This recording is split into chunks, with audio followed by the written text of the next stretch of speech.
Hello everyone, Assalamu alaikum, Namaste, Sat Shri Akal and Jai Shri Ram. I hope you all are doing great और मैं भी बिल्कुल ठीक हूँ हमेशा की तरह.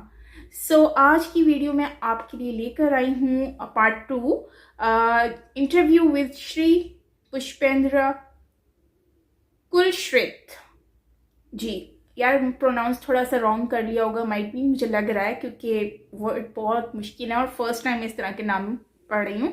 एनीवेज वीडियो की तरफ चलते हैं. तो इनके लिए सबसे ज़्यादा पहले तो मैं बहुत ज़्यादा रिस्पेक्ट करती हूँ, बिकॉज इनकी बातें मुझे बहुत ज़्यादा अच्छी लगी, बहुत ही रिस्पेक्टफुली थी और काफ़ी अच्छे से इन्होंने डिस्कस किया है पार्ट 1 में कि जो बेसिकली सनातन है वो क्या है और हिंदू मज़हब क्या है, मज़हब है या धर्म है, उसमें डिफरेंस बताया था. और जो कास्ट है मेमन और दूसरी कास्ट है उसके बारे में एक्सप्लेन किया था कि वो लोग बेसिकली उनका रूट्स क्या है. सो अब हम चलते हैं पार्ट 2 की तरफ और देखते हैं कि इसमें ये क्या कह रहे हैं. सो बिना देरी के चलते इस वीडियो की तरफ और रिएक्शन देते हैं. So let's start.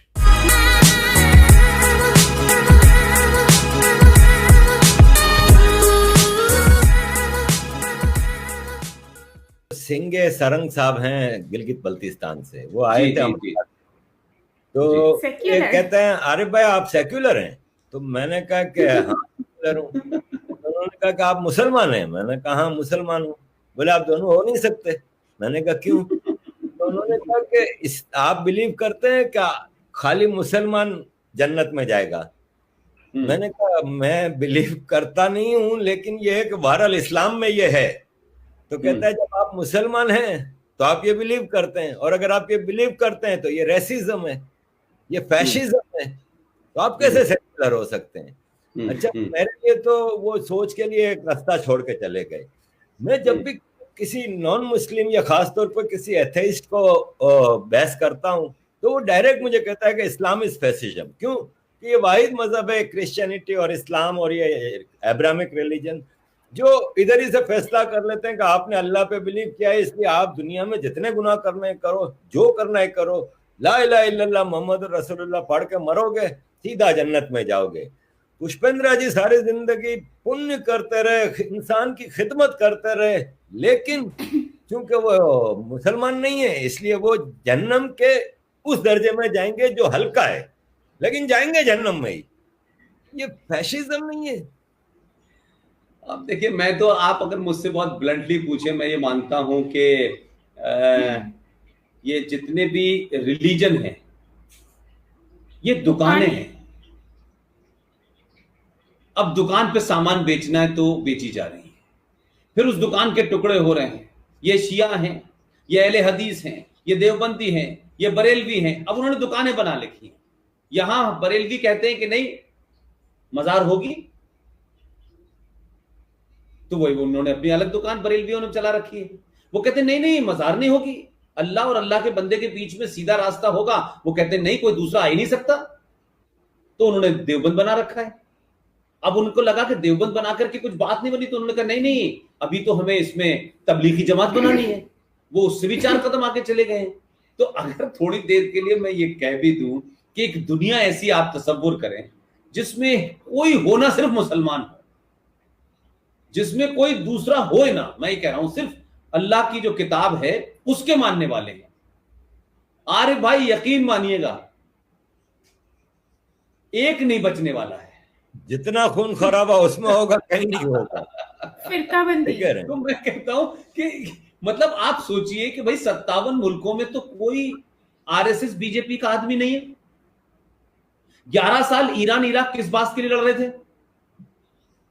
Profit Mohammad के नवासों को अल्लाह अकबर पहला कलमा पढ़ पढ़ के गला किसने काटा? राम प्रसाद ने, श्याम प्रसाद ने, साहबियों ने. मैं वही कर रहा हूं. और कलमा और कलमे, और फिर उनकी बेटी फातिमा बीवी को किसने घर में आग लगाई? तो आप एक पॉलिटिकल पूरे उसको मजहब का नाम देंगे तो आपको उसको जस्टिफाई करना मुश्किल होगा. कहिए भाई ये तो वॉर थी, ये पॉलिटिकल इंटरेस्ट है लोगों को. किसी को खलीफा बनना था, किसी को नहीं बनना था, किसी को पहले बनना था, किसी को उसको बनना था. तो ये तो उसकी लड़ाई हो रही थी ना, इसका मजहब से क्या मतलब है भाई? तो आपने अब यह है कि एक तो यह है कि एकेडमिक है नहीं, यानी जो हमारे यहाँ आप कितनी भी हिस्ट्री पढ़ लीजिए, हमने तो हिंदुस्तान में नहीं देखा कि कोई हमसे कहे कि साहब आप इस्लामिक हिस्ट्री भी पढ़िए। इस्लामिक हिस्ट्री क्यों नहीं पढ़ाई जाती? वॉर ऑफ कैमल्स क्या है, जंग बदर क्या है, ये नहीं पढ़ाई जाती। भाई आप जब हिस्ट्री पढ़ाते हैं तो हिस्ट्री में इसका भी जिक्र लाइए, ताकि लोगों के फंडा तो क्लियर हो भाई, पता तो चले है क्या। आप उसको बंद डिब्बे में रखते हैं और अपने लोगों को बताते हैं, और जब बाहर निकल के दूसरों के साथ बैठते हैं तो आपके पास कोई लॉजिकल जवाब नहीं होता। तो आप उस पे कहते हैं अरे इसने ऐसा कह दिया, इसकी गर्दन काटने का आप फतवा जारी कर देते हैं। अरे भाई ये कौन सा दुनिया का नियम है कि भाई कोई भी आदमी कोई बात कहेगा आप उसका गला काट देंगे? और ये सिलसिला आज का नहीं है, ये तो पहले दिन से चल रहा है। ये तो प्रोफेट मोहम्मद के सामने ही हो रहा था ये। तो मैं ये भी नहीं कहता कि कहते कि तो अल्टीमेटली मेरा कहना है कि मुसलमान तो कुछ भी कर ले। आप कहते हैं कि भाई कब्र में उसको दफना दिया, फिर जो है वो डूम्सडे आएगा, यौम कयामत का दिन जिस दिन आएगा उस दिन सबको निकाला जाएगा, उनसे हिसाब होगा, फिर उनके बारे में पूछा जाएगा तुमने अच्छा काम किया है बुरा काम किया है। तो मैं ये कह रहा हूं भाई अभी तो वो दिन ही नहीं आया, तो फिर किसको अच्छे का सर्टिफिकेट दे रहे हो और किसको बुरे का सर्टिफिकेट दे रहे हो? फिर इंतजार करो उस दिन का, और फिर सर्टिफिकेशन होगा ना कि साहब ये जो लेटे थे खबर नंबर 5 से उठेंगे, उनका हिसाब होगा कि आपने कितने गुनाह किए। नहीं, उसके गुनाह हैं या नहीं किए उससे पहले आपने सर्टिफिकेट दे दिया कि ये तो बहुत बड़े पैगंबर थे भाई, ये तो वली अल्लाह थे। तो आप सर्टिफिकेट कैसे दे सकते हैं? अभी तो हिसाब ही नहीं हुआ ना कि वो आदमी अच्छा था या बुरा था बेचारा। वो तो चला गया, उसे लोगों ने दफना दिया, खत्म हो गई। उसके बारे में एक राय बना करके आप उसके बारे में बड़ी बड़ी बातें करें, और ये सिलसिला रुका नहीं है। अब तो हर गली मोहल्ले पे हमको एक लगता है कि एक पैगंबर बैठा हुआ है, उसकी बातें पैगंबर से कम नहीं होती हैं। अल्हम्दुलिल्लाह अल्हम्दुलिल्लाह। ओफो, गजब ही लगता है सारी ख्वाहिशें निकाल लेगा भाई मेरा ये, इतनी ख्वाहिशें हैं उसकी बेचारी, क्या क्या बताते हैं वो। तौबा तौबा तौबा। मैं तो बचपन से पढ़ने के बाद मुझे लगा कि तुमसे बड़ा इससे बड़ा कोई मजाक हो सकता है यार। तुम क्या कहना चाहते हो तुम्हें खुद ही पता नहीं है यार, तुम कहानी सुनाने लगते हो यार हमको। तो आप सोचिए, मैंने कई बार लोगों से कहा यार मैं अच्छा हिंदू था, मैं अलीगढ़ यूनिवर्सिटी में रहा, मैं बहुत अच्छा हिंदू था, मैं नमाज भी पढ़ता था, मस्जिद भी जाता था, मस्जिद वो दिन भर यही माहौल था, क्योंकि हम तो बहुत एकाध फैमिली रहती थी, तो हम वहां रहे, तो हमें ये एहसास ही नहीं हुआ अरे भाई कि हम हिंदू हैं। हमारी जिंदगी का सुबह से लेकर शाम तक खुदा हाफिज, थैंक यू वेरी मच, अल्लाह हाफिज, ये वालेकुम अस्सलाम, इसके अलावा हम जानते नहीं थे। लेकिन हमें हिंदू तुमने बना दिया एक दिन, हमारा कोई कंफ्यूजन नहीं था। हम वही रटी हुई थोड़ी जो मौलवी साहब ने बगनबेरिया की डंडी लेकर के हमको कुरान शरीफ रटाया था, वही रटा हुआ था हमको, और हम उस पर आर्गू करते थे। लेकिन जब हम अलीगढ़ में खामोशी से देखते थे तो अल्लाह ने यह कहा है नियत बांध के नमाज पढ़ी जाती है कि नहीं पढ़ी जाती है? बिल्कुल। तो नियत जब आपने बांध ली तो फिर आपकी निगाहें चप्पल की तरफ क्यों है कि कौन ले जा रहा है? जब नियत बांध ली और अल्लाह से लौ लगा ली तो अल्लाह पे छोड़ देना थोड़ी देर के लिए। लेकिन पीछे साइकिल खड़ी हुई है, मुड़ मुड़ के देख रहे हैं कि साइकिल खड़ी है कि नहीं खड़ी है, तो इसका मतलब नियत नहीं बांधी आपने। तो या तो उस पर यकीन नहीं है या उस पर यकीन है। यकीन है तो फिर कुछ भी हो जाए दुनिया, तुम्हारी लौ वहीं लगी रहनी चाहिए, और जब तक नमाज खत्म ना हो जाए तब तय करना। तो आप नमाज भी पढ़ रहे हैं, इधर भी देख रहे हैं, उधर भी देख रहे हैं। ये हम देखते थे, मजाक करते थे लोग। इमाम साहब खड़े हुए, पीछे से दो लड़के खड़े और उन्होंने पहला सजदा दिया और निकल के भाग गए। तो हम सोचते थे यार एक तरफ तो ये इतने स्ट्रॉन्ग और एकदम इस्लाम और मुसलमान की बात, और दूसरी तरफ ये कर रहे हैं, ये समझ नहीं आता था क्या कंट्राडिक्शन है। तब भी हम बहुत सारी चीजों को नहीं समझते थे। अब समझते हैं, क्या कहते हैं कि यार इस्लाम को जिस तरीके से पूरी दुनिया में इस्लाम के सो कॉल्ड लोगों ने बेचा है ना, इतना तो कोका कोला ने कोका कोला नहीं बेची भाई। ऐसी मार्केटिंग की है इन्होंने, और पूरी दुनिया में आप किसी को दे दीजिए, पूरी दुनिया में इस्लाम को, पूरी दुनिया में प्रॉफिट की लाइफ को, उनकी जिंदगी के दरमियान जो भी कुछ हुआ, जो कुछ भी मैं कह रहा हूं, पूरी दुनिया में अगर इस्लाम की रुसवाई हो रही है तो कोई दूसरा जिम्मेदार नहीं है, सिर्फ मुसलमान और मुसलमान, इसके अलावा कोई नहीं। आप मुझे बताइए, पूरी दुनिया कोविड से लड़ रही है, ठीक है, आप मुझे एक कहीं बता दीजिए कि 57 देश जिनके पास अल्लाह ने बेशुमार दौलत दी है, सोने के महल है उनके, सोने के, कोई चप्पल पहन रहा है, कोई कुछ कर रहा है। मुझे बता दें, इन 57 मुल्कों में किसी मुल्क के अंदर कोरोना वैक्सीन को बनाने की कहीं कोई एक्सपेरिमेंट चल रहा है? नहीं, दुआ कर रहे हैं कि या अल्लाह कोरोना से काफिरों को बर्बाद कर दे, लेकिन पहले वो वैक्सीन बना के हमें दे दें। मैंने वही कहा कि ये कमाल है, ये कैसा अजीब है। मैंने, हम आपस की जिंदगी में भी, आपकी जिंदगी में किसी ने अगर 2 अल्फाज भी आपके लिए अच्छे किए होंगे तो भी आप जीवन भर थैंकफुल रहते हैं। लेकिन ये 1400 साल में मुझे बताएं क्या इन्होंने डिस्कवरी की? और ये मैं नहीं कर रहा, मैं तो पाकिस्तान में बड़े सारे लोगों को कहते थे, मैंने कहा मुझे बताओ 1400 साल में आपने दुनिया को क्या दिया, आप बताएं। अगर इतना ही सब कुछ था तो दुनिया में बहुत कुछ आप देते और लोग आपको जानते कि यार इन्होंने ये सब, आपने यहां क्या किया? मंदिर तोड़े, मस्जिद बना दी। अरे भाई, ताजमहल तो यही के वर्कर ने बनाया था ना। ताजमहल बनाने का इतनी शौक होता तो सऊदी अरब में 2-4 ताजमहल देखने को मिलते, कुछ कुतुब मीनार देखने को मिलती, कुछ लाल किला देखने को मिलता। लेकिन अब मजबूरी यह है कि सारा इस्लाम पॉलिटिकल हो गया है और भारत के लोगों को मुसलमान रहने में पॉलिटिकली फायदा है। इसलिए मैं बार बार कहता हूं कि भारत के मुसलमानों से यह तवक्को करना कि वो कोई मेन स्ट्रीम की बात करेंगे, कुछ नेशन की बात करें, उनके लिए नेशन वही है जहां उनकी हुकूमत है, या नहीं। अगर मुसलमानों का किरदार भारत में देखें तो कश्मीर एक ऐसा सूबा था जहां मुसलमान मेजॉरिटी में थे, लेकिन उन्होंने भारत की धरती पे रहते हुए मेरे टैक्स से, हिंदुस्तान के टैक्स से उनका खर्चा चलता था, सारा बजट यहां से जाता था। लेकिन आपने आईन अलग बनाया, वहां की असेंबली की 6 साल उम्र रखी, झंडा अलग रखा और कश्मीर का प्राइम मिनिस्टर होगा। यानी पैसा रुपया काम हम देंगे आपको और जम्मू कश्मीर में आपकी रक्षा करने के लिए भारतीय सेना पाकिस्तान के बॉर्डर पे लड़ेगी, मेरे और आपके टैक्स से उनका बजट चलेगा, उनके मकान बनेंगे। इसकी भारत की पार्लियामेंट को कानून बनाने का हक नहीं, भारत के संविधान और आईन को वहां किसी कानून को बनाने का हक नहीं, इलेक्शन कमीशन वहां जाने। तो ऐसी खुली बदमाशी कहीं देखी आपने? और फिर ये कहो कि हम कश्मीरियत और जमहूरियत और इंसानियत में हमारा यकीन है। ऐसी कौन सी जमहूरियत थी, ऐसी कौन सी इंसानियत थी कि आपने, जो हजारों साल से आपके साथ रह रहे थे, आपके पड़ोसी ने सिर्फ उसकी पूजा, सिर्फ उसके फेथ के कारण, अगर किसी और कारण से मारा होता तो मान लेता। 5.5 लाख कश्मीरी हिंदू पंडित अपनी जमीन से बेघर हो गए और देश का पहला मुसलमान गृह मंत्री, होम मिनिस्टर उसी राज्य से आता था, मुफ्ती मोहम्मद सईद। 2 दिसंबर 1989 को उन्होंने शपथ ली भारत के होम मिनिस्टर की। 8 दिसंबर को उनकी बेटी के गायब होने का ड्रामा हुआ।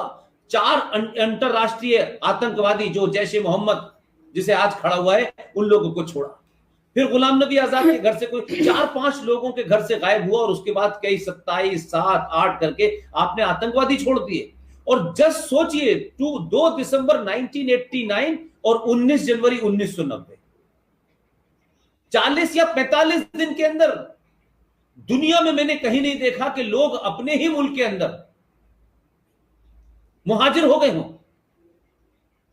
आपने कोई खबर देखी, कोई अखबार देखा, कोई यूएनओ में मातम मनाया गया? और ये जो सेकुलर मुसलमान है इस देश के अंदर, जो कहते हैं हम भाई भाई हैं, ये गंगा जमुना तहजीब, ये भाईचारा, तो ये भाईचारा वही को नजर आता है जहां 5% मुसलमान होते हैं, और जहां 5% से चले जाते हैं वहां हिंदू चारा हो जाता है, ये भाई हो जाते हैं।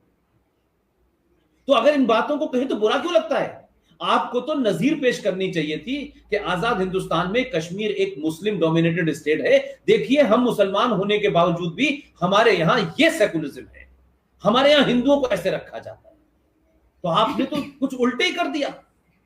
हम उस हिंदू को कैसे यकीन दिलाएं कि ये हिंदुस्तान का मुसलमान गद्दार नहीं है? हमने हिंदुस्तान के अंदर एक जलसा नहीं देखा, हमने एक जुलूस नहीं देखा, और हिंदुस्तान के अंदर फलस्तीन का कोई गोली चल जाए, इजराइल की गोली से मर जाए, तो यहां सड़कों पे मातम हो जाता। और आप डर देखिए, पॉलिटिकल इस्तेमाल देखिए आपने इस्लाम का कैसे किया कि भारत की हुकूमत ने, अरे भाई 25 साल तक इजराइल से संबंध रखे लेकिन पब्लिक नहीं किए।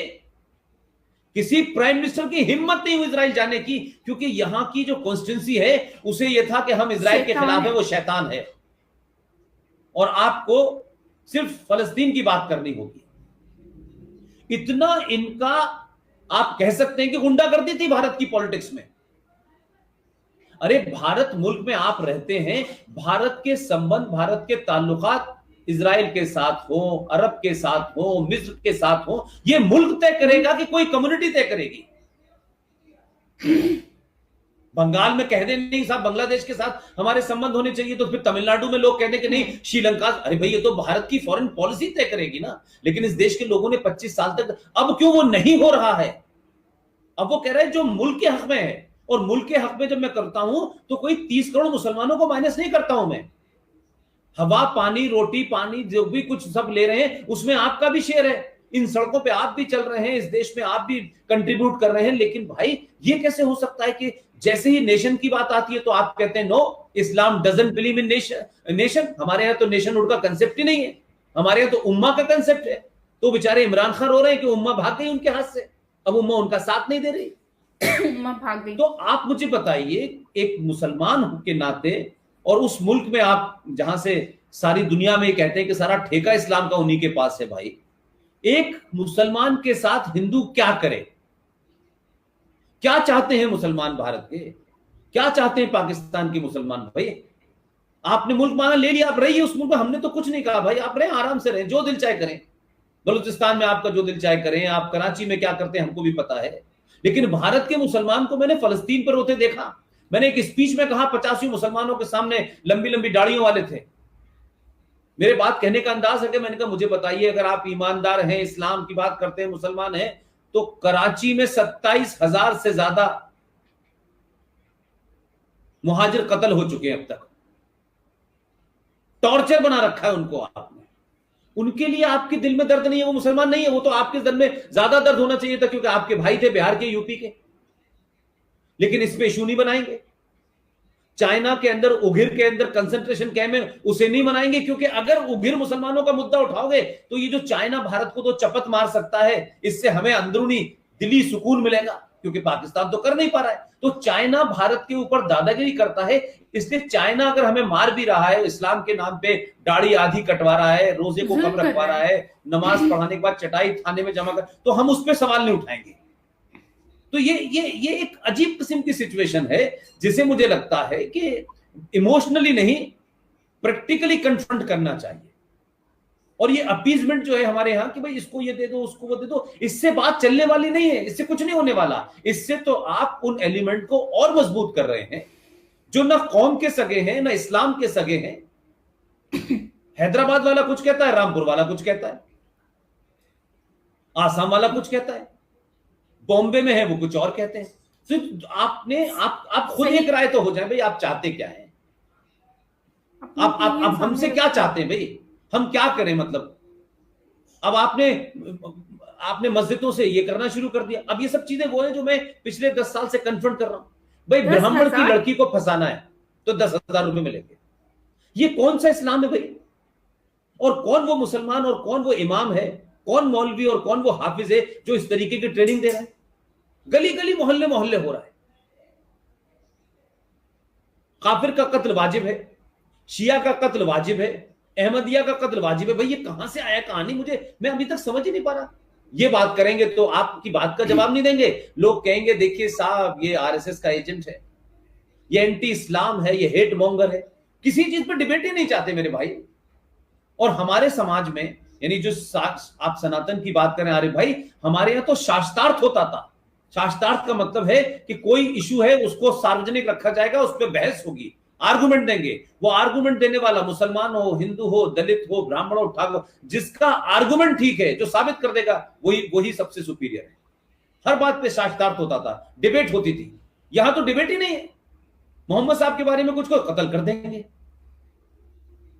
अल्लाह के पास कत्ल कर देंगे। तो भाई तस्लीमा नसरीन ने अगर कुछ कहा है तो डिबेट करो ना। आपने उसे, वो बेचारी हिंदुस्तान के अंदर छुपी हुई रहती है, तो ये इससे बात नहीं बनेगी। आप डरा करके जिंदगी में अपने सगे बच्चे, अपने बेटे को नहीं रह सकते। उसको मौका मिलेगा वो भाग जाएगा। तो ये सिनारियो है। इसमें सेकुलरिज्म का कोई जो आपसे सवाल उन लोगों ने पूछा वो सही पूछा। सेकुलरिज्म का मतलब क्या है? सब बराबर, सब बराबर है। तो भाई ये सेकुलर तो हमारे यहां वेस्टर्न कंसेप्ट है ना। हमारे यहां राजा के बारे में आरिफ भाई ये कहा जाता था कि राजा का कोई मजहब नहीं होगा। आप समझे मेरी बात को? Dharma means not religion. Dharma means your duty, your responsibility. राजा का धर्म होगा अपनी रियाया के प्रति उसकी जाने क्यों क्या उसको चाहिए, कैसे चाहिए, मुझे देना है, उसकी जिम्मेदारी है। अब हमने ट्रांसलेशन क्या किया आधुनिक हिंदुस्तान में कि धर्म को मजहब बना दिया। हम जैसे कभी कभी बातचीत में कहते हैं, ये बहुत अल्फाज आपके सामने भी आया होगा, अरे भाई मैं आज धर्म संकट में फंस गया था कि मैं ये करूं या ना करूं। I was in a situation कि whether I should do this और आई शुड नॉट। उसको हिंदी में कहते हैं धर्म संकट में फंस जाना। तो धर्म संकट में मतलब क्या मैं ये काम करूं या ये काम ना करूं, ये सही जिम्मेदारी है मेरी या ये जिम्मेदारी नहीं है। तो हमने जब धर्म और मजहब को मिला दिया तो हिंदू तो धर्म हो गया और बाकी सब रिलीजन है। और जब हम ये कहते हैं सारे धर्म बराबर हैं तो इस्लाम भी धर्म हो जाता है। तो हिंदू इस्लाम को धर्म की तरह सोचने लगता है। उसे किताब का पता नहीं है, उसे मौलवी का पता नहीं है, उसे मक्का का पता नहीं, क्योंकि वो उसको कोई लेना देना नहीं है। जो आरिफ भाई ने बता दिया, उसने कहा अच्छा आरिफ भाई कह रहे हैं 5 वक्त की नमाज होती है, उसने कहा ठीक है 5 वक्त की नमाज। अच्छा मुसलमान जो है नमाज पढ़ते हैं मस्जिद में, अच्छा ठीक है पढ़ते होंगे। वो जाने नहीं चाहता उससे ज्यादा डिटेल में, एक एवरेज हिंदू।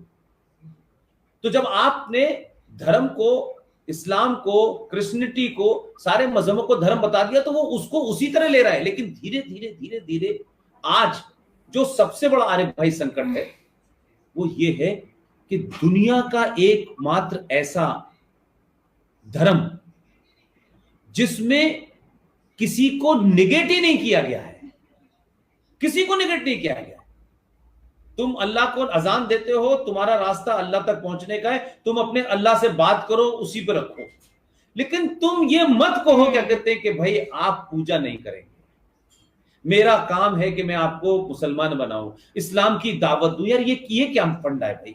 आप करें जो करना है। इसलिए हमारे देश में हर मजहब का आदमी रह रहा है और सदियों से रह रहा है। किसी ने किसी को नहीं मारा। पारसी 50,000 हैं, आज तक किसी ने कन्वर्ट नहीं किया उन्हें।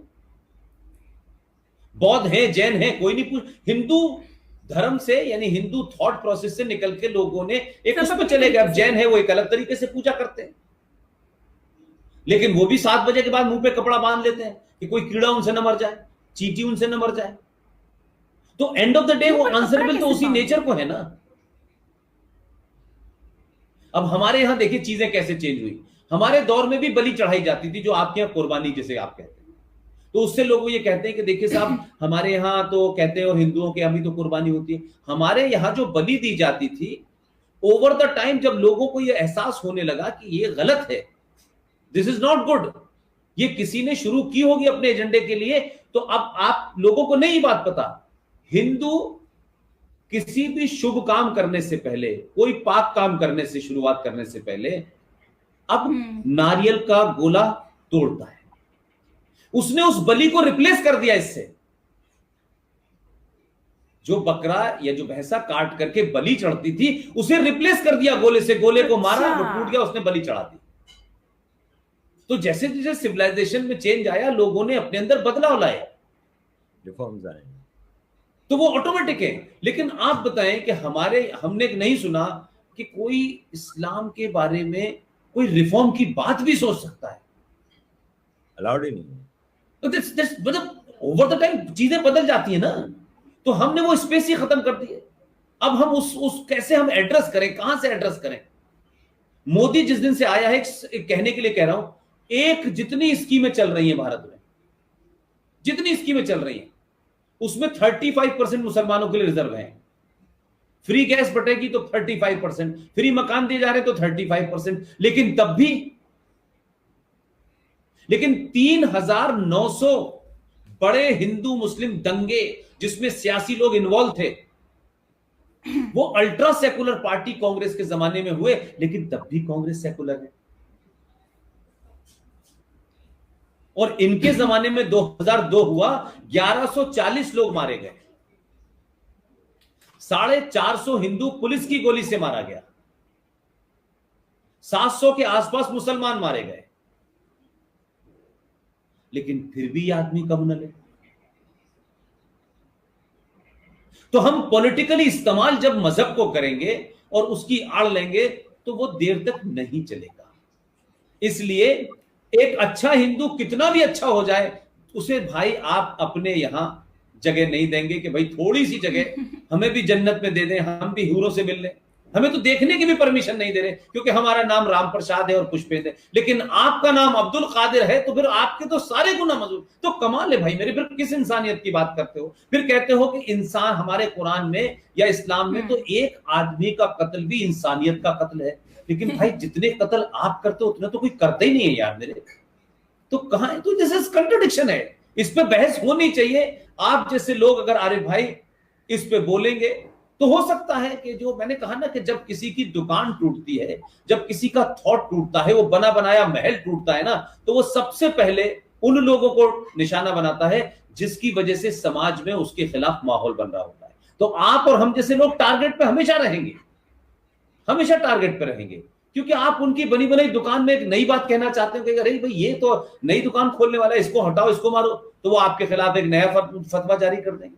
तो हमारी और आपकी लड़ाई उस मामले में बहुत सख्त है, बहुत तकलीफ है। जी आपने बिल्कुल सही फरमाया। ये जो मौलवी का जो हिपोक्रेसी है, जो मौलवी की मुनाफकत है, पूरा दिन मस्जिद में और मदरसे में बैठ के लेक्चर देता है कि अल्लाह हर वक्त देख रहा है, शेरक के करीब है, अंकिर यहाँ बैठ के सब लिख रहे हैं, लेकिन उसी मस्जिद में बैठ के वो बच्चे के साथ ज्यादती कर रहा होता है। तो उसका अपना यकीन कितना है कि अल्लाह देख रहा है। अगर उसको यकीन होता कि अल्लाह देख रहा है तो वो ऐसी हरकत मस्जिद में ना करता, लेकिन वो खुद उस बात पे बिलीव नहीं करता कि अल्लाह शेरक के करीब है। अगर जिस तरह बताया गया है कुरान में, अगर मुझे यकीन है कि अल्लाह यहाँ बैठा है तो मैं कैसे इतना गुनाह का काम कर सकता हूँ। आगे मैं आपसे ये सवाल करना चाहूंगा कि ये संतानी धर्म जो, या जो आप कह लें कि हम सनातन को भारत में आप इस वक्त देखें, 6 साल से आम भारतीय बड़ी उम्मीदें लगा के बैठा है बीजेपी के हुकूमत से, क्योंकि अब उनको रियलाइज हो रहा है कि कई चीजें माजी में ब्लंडर हुए हैं। जैसे कि एजुकेशन सिस्टम है, उसमें टोटल इग्नोर किया गया है जो यहाँ के इंडिजिनियस योद्धाज हैं या जिन्होंने इस धरती के लिए कुर्बानी दी, लेकिन हीरो बना के पेश किया जाता है मुसलमान इन्वेडर्स को। एक तरफ हम अपनी किताबों में लिखते हैं कि अंग्रेज यहाँ पे इन्वेडर था, और अंग्रेज का जो भी वाइसराय होता था वो अपना पीरियड करके वापस चला जाता था, अंग्रेज ही। लेकिन हम कहते हैं कि मुगल तो हिंदुस्तानी थे क्योंकि वो यहाँ पैदा हुए, लेकिन थे तो इन्वेडर। हम आज तक मुगल की शान में कसीदे पढ़ते हैं, अपने बच्चों को भी उनके बारे में पढ़ाते हैं। शिवाजी महाराज हुए या इवन अशोक का पीरियड हुआ, मौर्य एम्पायर ले लें, दूसरी इतनी बड़ी बड़ी एम्पायर्स हैं, या इन ए वे मॉडर्न जो हैं पृथ्वीराज चौहान ले लें जिन्होंने मुसलमानों से मुकाबला किया था, या राणा प्रताप हैं, उनके बारे में आज का हिंदुस्तानी नहीं जानता इतना।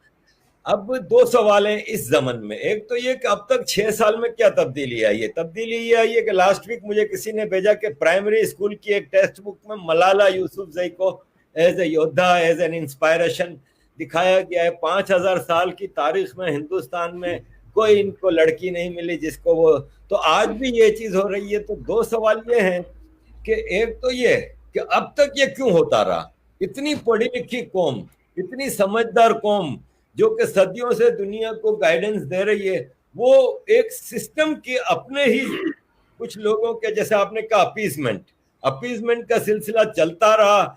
एक प्राइम मिनिस्टर पंडित है लेकिन शेरवानी में घूमता रहा सिर्फ इसलिए कि वो उसको खुश करना था मुसलमानों को। आज आप देखते हैं कि ये तब्दीली आसानी से आ जाएगी, या वरना एक ऐसा हंगामा खड़ा होगा अगर आपने बेसिक सिलेबस को तब्दील करने की कोशिश की, क्योंकि जरूरी तो है तब्दीली लानी। अरे भाई, इसमें मेरा कहना यह है कि कभी कभी होता यह है कि झूठ उस लेवल पे पहुंच जाता है कि आप उसको अगर बारे में बात करें तो वो झूठ को मानने वालों की इतनी बड़ी गिनती होती है कि आप डर जाते हैं कि यार ये सारे लोग जो हैं ये सारे के सारे मेरे पीछे पड़ जाएंगे। और ये एक सिलसिला रहा, और इसमें जो 5 एजुकेशन मिनिस्टर हिंदुस्तान में रहे, पहले 1947 से लेकर 1958 तक मौलाना आजाद रहे, जिनका कोई हिंदुस्तान की जमीन से कोई वाबस्तगी नहीं थी, ना उनका कोई लेना देना था, वो मक्का में पैदा हुए, वो यहाँ आए, वो बने। फिर उसके बाद में फखरुद्दीन अली अहमद साहब बने, फिर उसमें एनसी छागला साहब बने, फिर हुमायूं कबीर साहब बने, और एक और साहब जिस यूनिवर्सिटी से मैं आता हूँ वहां से वो बने, उनका नाम था प्रोफेसर नूरुल हसन। इन्होंने, नूरुल हसन साहब ने जो कमेटियां बनाई उसमें इरफान हबीब, उसमें रोमिला थापर, उन्होंने लोग ही वो रखे क्योंकि ये ही हिमसेल्फ इज लेफ्टिस्ट। अब उन लोगों ने क्या किया कि किताबों में शुरू से, और खासतौर से 69 में जब madam Indira Gandhi was in political trouble में थी, तो कम्युनिस्टों ने इनकी मदद की। तो इन्होंने एक ही चीज मांगी इंदिरा गांधी से कि आप हुकूमत चलाएं, हमें पूरी, हम आपको ताकत देते हैं, लेकिन आप इंस्टीट्यूशन और एजुकेशन हमें दे दीजिए। तो ये सारी किताबों का जो जहर भरा गया है ये वहां से शुरू हुआ है। इसलिए आप जिनको भी हीरो मानते हैं, चाहे अब शिवाजी को इरफान हबीब अपनी किताब में माउंटेन रेट कहता है, एक पहाड़ी चूहा। जिस शिवाजी ने औरंगजेब की ताकत को रोक के रखा इतने लंबे समय तक, उसको पहाड़ी चूहा कहा गया। अब वो ग्लोरीफाई ये हुआ कि आप देखिए कि इसी बीच में हिंदुस्तान में अगर कोई फिल्म बननी चाहिए थी तो भाई मुगल तो काफी पहले चले गए थे, फिर उसके बाद अंग्रेज आ गए, पुर्तगाली आ गए, तो अंग्रेजों के दौर की कोई फिल्म बनती तो समझ आता। लेकिन एक लॉबी थी जिसने अंग्रेजों के दौर की कोई बड़ी फिल्म नहीं बनाई, एक मुगले आजम क्रिएट की, और मुगले आजम बनी। अब उस मुगले आजम से किसको ग्लोरीफाई आपने किया, क्या एजेंडा था आपका? You can. तो आप देखें कि हमारे यहां एजुकेशन में चीजें बहुत सोच समझ के डाली गई। अच्छा, क्योंकि मुल्क आजाद हो गया था, और आप जानते हैं क्या कहते हैं कि हमारी लीडरशिप पूरी तरह थक चुकी थी। उनको लगता था कि यार अगर डिले हो गई आजादी जैसी भी मिल रही है तो ये पार्टीशन मान गए। अगर ये उस वक्त तैयार ना होते तो फिर पार्टीशन नहीं होता। इनको लगा कि अंग्रेज फिर रुक जाएंगे यार अगले 10-15 साल के लिए, तो हमारा क्या होगा, तो इन्होंने पार्टीशन भी माना। और उसके बाद में भारत का जो जनमानस था, जो अवाम था ना, उसको लगा कि भाई 1000 साल के बाद हम अपनी सांस ले रहे हैं। उसने पूछा ही नहीं कि तुम शिक्षा में क्या कर रहे हो, हिस्ट्री में क्या कर रहे हो, दे वर नॉट अवेयर। और जितने भी वैसे लोग थे वो सब चले गए, सरदार पटेल चले गए, राधाकृष्णन चले गए, राजेंद्र प्रसाद चले गए, सब सुभाष बोस, तो जो वो लोग थे लड़ने और वो सब चले गए, और बाकी जो थे उनको साइडलाइन कर दिया इन्होंने। तो मैं आपको बता रहा हूं, आप तो ये बात मलाला यूसुफजई की बात कह रहे हैं, मैं अभी 10 दिन पुरानी मेरे पास कहानी आई। महाराष्ट्र में एक हुकूमत आई है, आप जानते हैं महाराष्ट्र में एक हुकूमत है, वो शिवसेना है, और उनके साथ में एक वो भी सेना है जो मोहतरमा सोनिया गांधी के विदेशी होने की वजह से बाहर थी। उन्होंने नाराज हुए कि भाई एक विदेशी महिला, एक खातून को कैसे आप ले आएंगे। तो फिर एक कांग्रेस से टूट करके एक पार्टी बनी एनसीपी, और वो एनसीपी के सदर बने शरद पवार, और वो मराठा थे, तो साहब मराठा ने एक जंग छेड़ दी एक विदेशी महिला के खिलाफ, तो उनको शिवाजी कहा जाने लगा। और फिर बाद में पता चला कि उनके किससे ताल्लुकात हैं, जहां से आप आए हैं वहां वो बीमार हालत में रहते हैं, बताया जाता है, उन्हीं से उनके संबंध बहुत हैं, सारा इनका बिजनेस कनेक्शन उनके साथ है। फिर कांग्रेस पार्टी शामिल हो गई। तो इन 3 पार्टियों की हुकूमत चल रही है। मैं उनके हुकूमत पे कोई कमेंट नहीं करना चाहता जब पॉलिटिकल थे। अभी 15 दिन पहले 8th क्लास की किताब इंट्रोड्यूस हुई है। 8th क्लास की किताब है, महाराष्ट्र एजुकेशन बोर्ड ने जारी की है। और हमारी और आपकी जिंदगी ये सुनते सुनते इस उम्र में आ गए हम लोग, उसमें हम हमेशा कहते हैं कि भगत सिंह, राजगुरु और सुखदेव, इन तीनों को फांसी हुई। ये सब लोग एक ही एज के थे। आप उस 8वीं क्लास की किताब में आप देखिए किस मक्कारी और किस सोच समझ के आपने क्या किया। पढ़ाया जा रहा है भगत सिंह, राजगुरु और कुर्बान अली एक साथ, उनको फांसी हुई। उसमें से सुखदेव का नाम हटा के कोई कुर्बान अली पैदा हो गए। Can you believe this? और ये चल रहा है। ये सर किताब छप के आगे बच्चे पढ़ रहे हैं। तो मतलब पीपल लाइक अस, हमारी जिम्मेदारी यही है कि हम हिंदुस्तान के अंदर यही देखें कि कहां एंटी बीजेपी सरकार है, कहां वो सरकार है कि वो किसी अब क्या एजेंडा है। यानी किसी मुल्क में हुकूमतें आती हैं, वो अच्छा निजाम देती हैं, लेकिन यहां तो हुकूमत आती है तो वो ये कोशिश करती है कि हमें अल्ट्रा सेकुलर दिखना है, हमें किसी तरह से मुसलमान को, तो अजीब बेहुदा हरकतें करती है। पता नहीं वो मुसलमान उस बात से खुश होते हैं कि नहीं खुश होते हैं, लेकिन ये सिलसिला पहले भी रहा होगा ना। अगर आज 21वीं सदी में है, जब हम और आप लोग हर छोटी छोटी इंफॉर्मेशन है, तो उस दौर में जब एक ही अखबार होता था, सरकार का एक ही रेडियो होता था, टेलीविजन था नहीं, तो किसने क्या क्या बदलाव किए कौन पूछने वाला था? इंफॉर्मेशन ही नहीं थी। लेकिन आज इंफॉर्मेशन के दौर में भी ये सब चल रहा है, हो रहा है, कोई डर नहीं रहा, कोई इस बात को नहीं सोचता कि इससे भाई दुनिया में देश में क्या हंगामा होगा और हम पकड़े। लेकिन किसी न कोई ना कोई वो एलिमेंट बैठा हुआ है ना, जो आज भी आपके सिस्टम में है और जो इतना बड़ा काम कर रहा है, जो सबके सामने दिख रहा है। तो जो आपने कहा कि ये सरकार आई है 6 साल हो गए हैं, आप समझे मेरे भाई, अरे भाई, इस सरकार के आने से सिर्फ यही मैं मानता हूं कि बड़ी कामयाबी है कि ये सरकार ये साबित करने पे कुछ हद तक कामयाब हुई है कि जो पुराना निजाम था वो गलत था। हम पूरे मुल्क में एक साइकोलॉजिकली इस बात के लिए तैयारी नहीं थे। हम एक सिस्टम से, ठीक है भाई अब सो हो गया, अब इतिहास में क्या जाना, अब तारीख नहीं, अगर तारीख करेक्ट नहीं होगी तो फ्यूचर करेक्ट। तो आप आज का जो वर्तमान है वो ठीक नहीं होगा, और वर्तमान खराब है तो आपका मुस्तकबिल ठीक नहीं होने वाला है।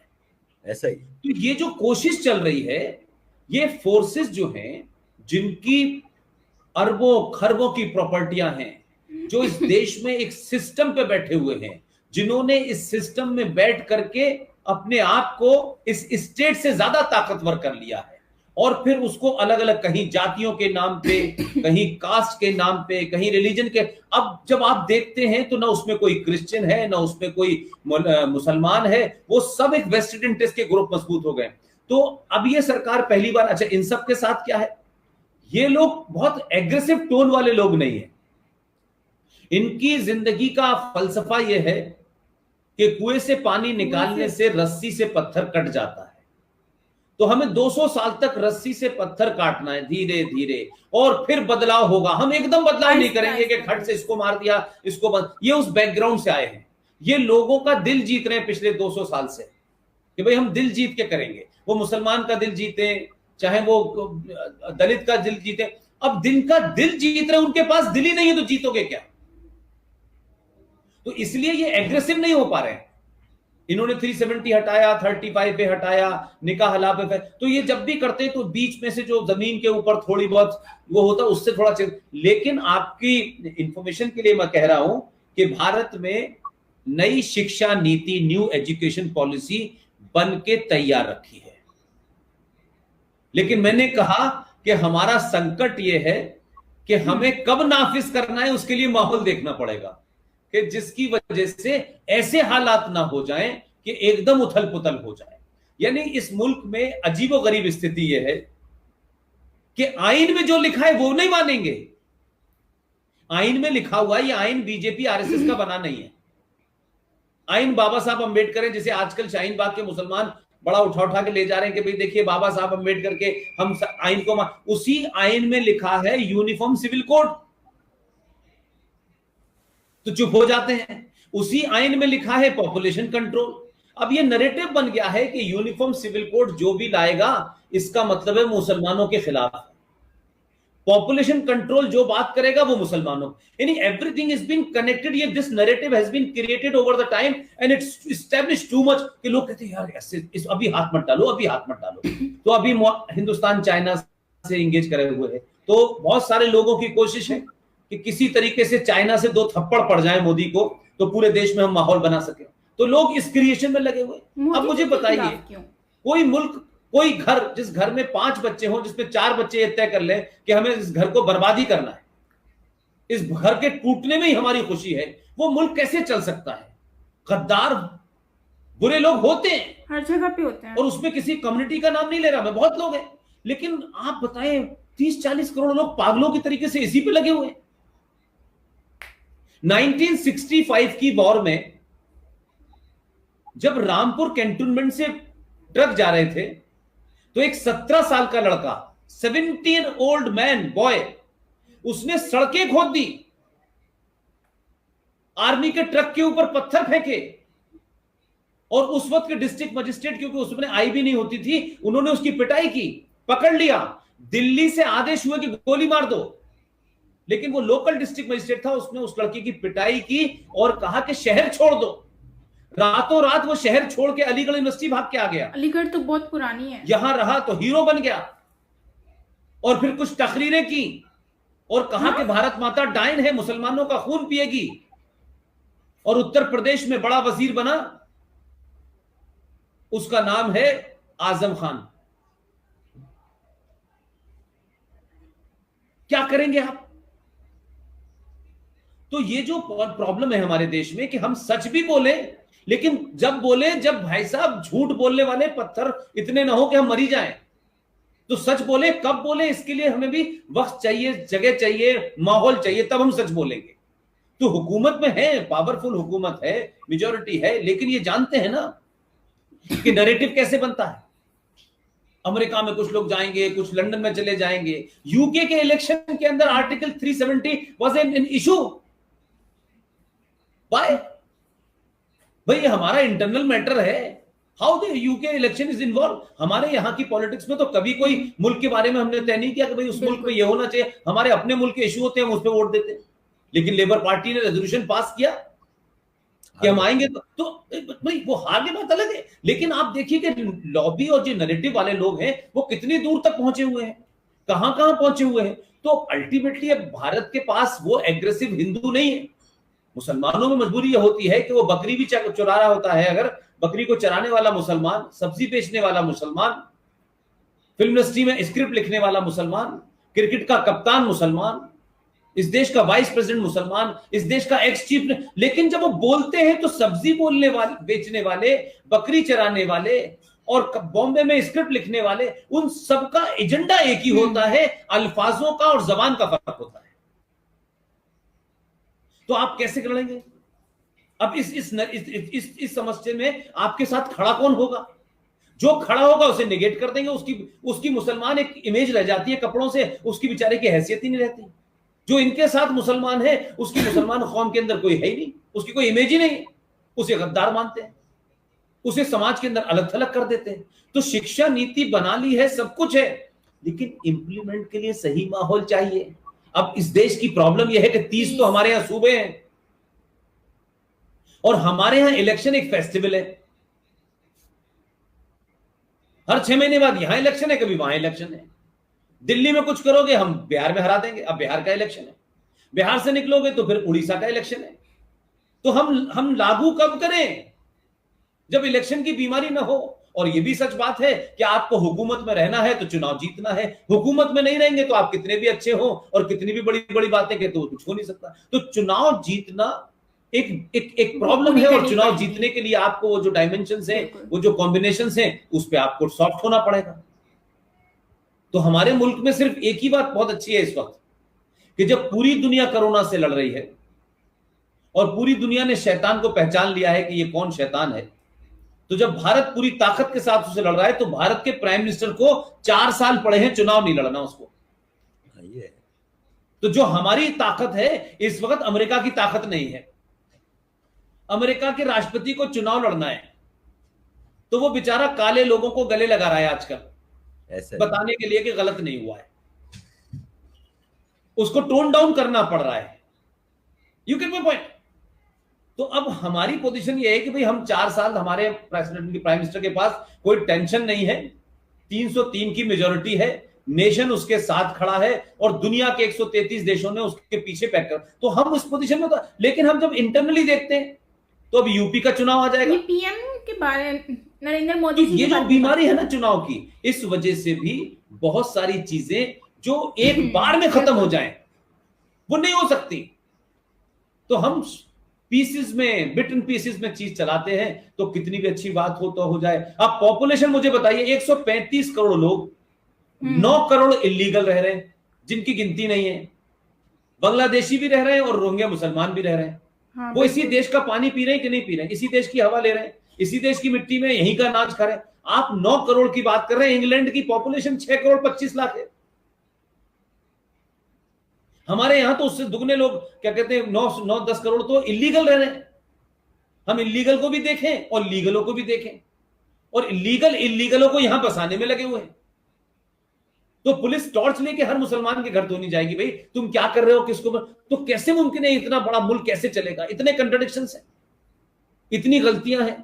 इतिहास में सुधारेंगे तो शोर मचना शुरू हो जाएगा, देखो देखो देखो देखो साहब, ये तो हिंदू वाले, तो नाथुराम गॉडसे के लोग हैं, ये तो हिंदू राष्ट्र बना रहे हैं। कौन हिंदू राष्ट्र बना रहा है? कहां हिंदू राष्ट्र बन रहा है? और अगर हिंदू राष्ट्र की बात है तो मुझे बताइए सर, जर्मनी में जर्मन लोग ज्यादा है इसीलिए कहा जाता है ना, फ्रेंच में फ्रेंच ज्यादा है, तो मेजोरिटी से देश गवर्न होता है ना, जहां वो मेजोरिटी होती है। ऐसा तो नहीं होगा ना कि पाकिस्तान के अंदर जो 2% हिंदू रह रहे हैं कि नहीं साहब ये तो हिंदू देश है, जो मेजोरिटी मुस्लिम देश है और मेजोरिटी मुसलमानों की है, लेकिन ये मेजोरिटी हिंदुओं की, लेकिन यहां हिंदुओं की बात नहीं कर सकते आप। हिंदुस्तान में मेजोरिटी हिंदुओं की है भाई, तो हिंदू मेजोरिटी से वो ये थोड़ी नहीं कह रहा है कि आपका यहाँ का आइन बदल दो, वो कह रहा है कम से कम जो आइन में है वो तो लागू करो यार, आइन से तो मुल्क चलाओ यार। वही तो हिंदू की प्रॉब्लम तो ये है कि वो टैक्स भी दे, वो अपने मंदिरों पे चढ़ने वाला पैसा भी दे, वो इलीगल अनकॉन्स्टिट्यूशनल माइनॉरिटी कमीशन बना हुआ है उसमें भी खरबों रुपया दे, और जब उसकी बारी आए तो कहेंगे नहीं आप तो बहुसंख्यक हैं, आप तो मेजोरिटी में, आपको किस लिए भाई स्कीम चाहिए? अरे भाई ये किसने कह दिया है कि ब्राह्मण के घर में जो लड़का पैदा होगा वो करोड़पति होगा? ये हिंदू जितने हैं सब अमीर ही हैं। तो वेयर इज द, मतलब ये डिस्क्रिमिनेशन है, इससे सोसाइटी में गुस्सा है। तो हमारे यहां जो आपने कहा कि एजुकेशन पॉलिसी है वो तैयार है, कभी भी आ सकती है।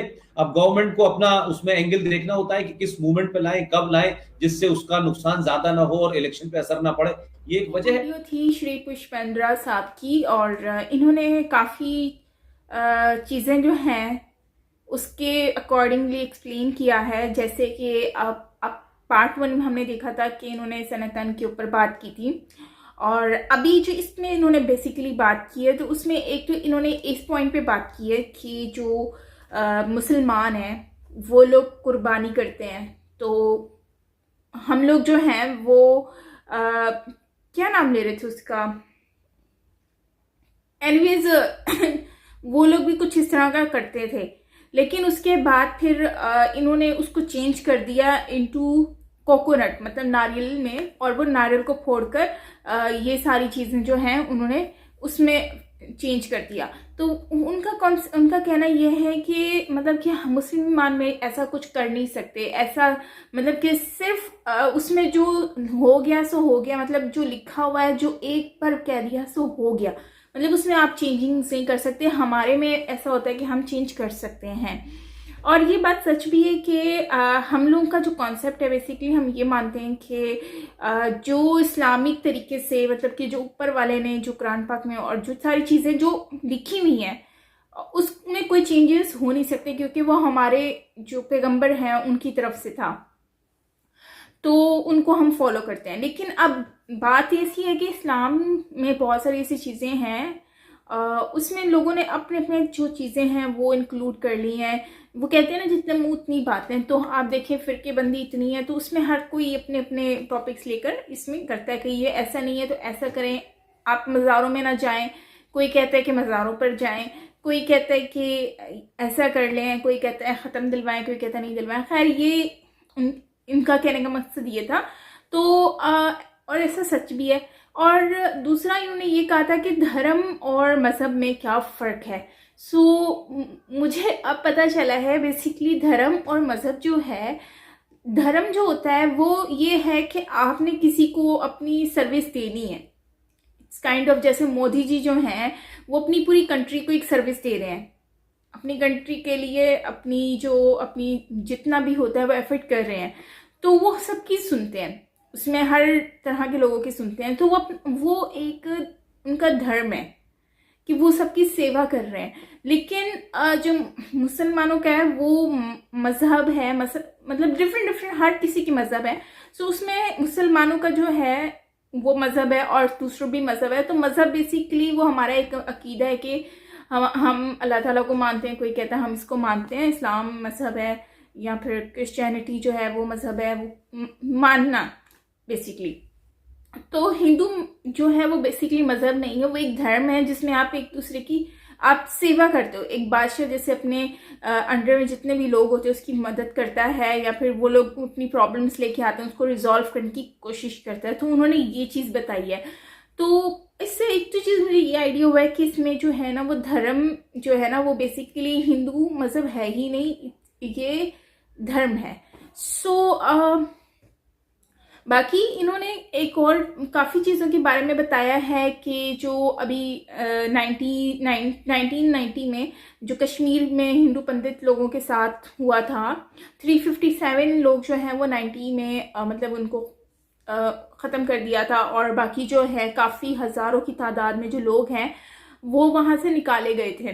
तो और उनकी फीमेल्स वगैरह के साथ भी मतलब कि काफ़ी चीज़ें हुई हैं। एनीवेज वो सारी चीज़ें इन्होंने इसमें एक्सप्लेन की हैं कि वो किसने की, और जबकि वो लोग यहीं पर ही रहते हैं, इसी मुल्क में रहते हैं, और जबकि जब हिंदुस्तान की अकॉर्डिंगली कोई बात होती है तो उसमें कोई नहीं बोलता, लेकिन जब कोई मुस्लिम्स के बारे में बात होती है, मतलब डिफरेंट मज़हब के ऊपर बात होती है, तो उसमें ये लोग रोडों पर आ जाते हैं। तो ये लोग वहाँ पर यहाँ पर हिंदुस्तान में मतलब कि जो हिंदू लोग हैं वही अपनी मतलब कि है वो बेसिकली अपने ही मुल्क में इनसिक्योर फील कर रहे हैं बिकॉज ऑफ दैम।